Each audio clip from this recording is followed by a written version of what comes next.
అందరికీ, చూసే వాళ్ళకందరికీ తెలంగాణ గొంతు అనే ప్రధానం ఎప్పుడు చేస్తుంటే కనుక మీకు చూపించాలని చెప్తున్నాను నేను. ఇంకా చింతపండు నానబెట్టి మిరపకాయలు, ఉల్లిగడ్డలు, బెండకాయలు అన్నీ ఉడకబెట్టి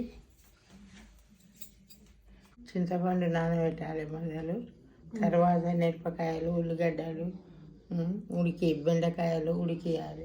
తర్వాత నువ్వులు, జీలకర్ర, ధనియం పొడి చిక్కగా గొజ్జులాగా వేసి దాంట్లో కలిపి పోపు పెట్టాలి.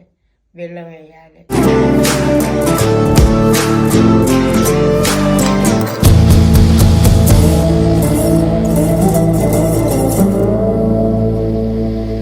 ఇది మాకంటే చాలా చాలా ఇష్టము.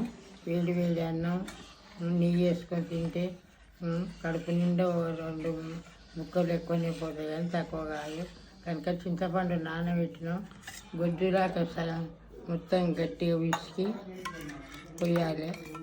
నువ్వులు, మిరపకాయలు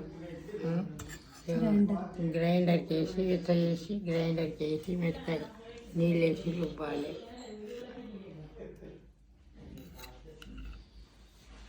తర్వాత బెల్లం, ఉప్పు తగినంత, ధనియం పొడి వేయాలి. తర్వాత బెండకాయలు, ఉల్లిగడ్డలు ఉడకబెట్టి నీళ్ళు ఉంచేసి దీంట్లో కలపాలి.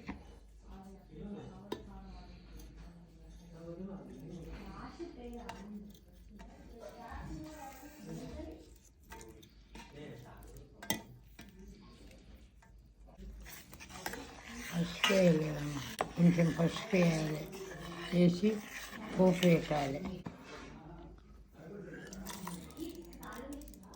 ఆడబెట్టిండు.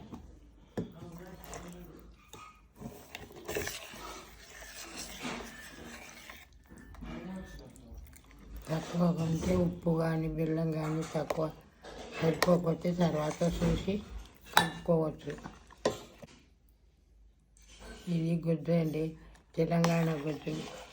మా ఫ్యామిలీకి ఇదంటే చాలా చాలా ఇష్టం. కనుక మీరు కూడా చూసి ఒకసారి చేసి టేస్ట్ చూడండి.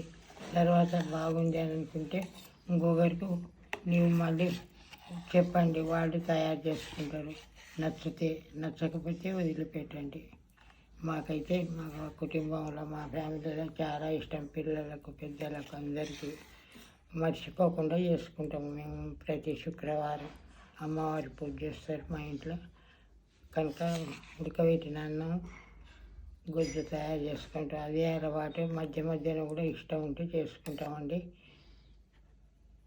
మీరు ట్రై చేసి చూడండి.